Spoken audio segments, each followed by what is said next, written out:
Praise the lord. దేవునికి మహిమ కలుగును గాక. అందరూ బాగున్నారా? ఈరోజు దేవుడు మనకిచ్చిన వాగ్దానము రండి కలిసి ధ్యానించుకుందాం. యెషయా గ్రంథము 57వ అధ్యాయము 15వ వచనము. మహాగణుడును మహోన్నతుడును పరిశుద్ధుడును నిత్య నివాసి అయినవాడు ఇలాగూ సెలవిచ్చుచున్నాడు, నేను మహోన్నతమైన పరిశుద్ధ స్థలంలో నివసించువాడును.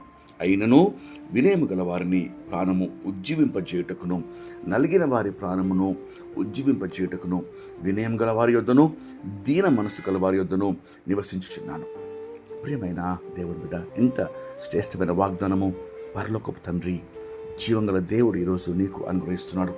ఆయన మహాగణుడు, మహోన్నతుడు, మహాపరిశుద్ధమైన స్థలంలో నిత్య నివాసిగా జీవిస్తున్న మహా గొప్ప దేవుడు యేసుక్రీస్తు ప్రభువారు ఈరోజు నీతో చెప్పే ఈ వాగ్దానము, ఆయన అంత ఉన్నతమైన స్థలంలో ఉన్నప్పటికీ వినయం గల వారిని ఓదార్చుటకు, నలిగిన వారిని ఉజ్జీవింపజేయుటకు, వినయ మనసు గల వారిని మరి దీన మనసు గల వారిని దీవించుటకు, లేవనెత్తుటకు, వారి కుంగుదలో నుండి వారిని పైకి లేపుటకు, బ్రతికించుటకు ఆయన వారి మధ్యలో దిగివచ్చి నివాసం ఉంటున్నాడు. ప్రియమైన దేవుని. ఈరోజు ఆ పరిస్థితిలో నీవు ఉంటే, కృంగుదల్లో, దుఃఖములో, బాధలో, కన్నీటిలో, అనారోగ్య పరిస్థితిలో, ఎవరికి చెప్పుకోలేని బాధల్లో, ఎటు తోచక ఏ మార్గంలో వెళ్ళాలో తెలియని అగోచరమైన పరిస్థితిలో నీవు ఉన్నప్పుడు జీవంగల దేవుడు సెలవిస్తున్నాడు, ప్రార్థన చేయి,